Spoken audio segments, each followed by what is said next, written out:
देखते होता हमारे उड़हिया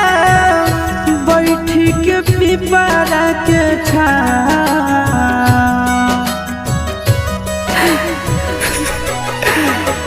देखते होता हमारे उड़हिया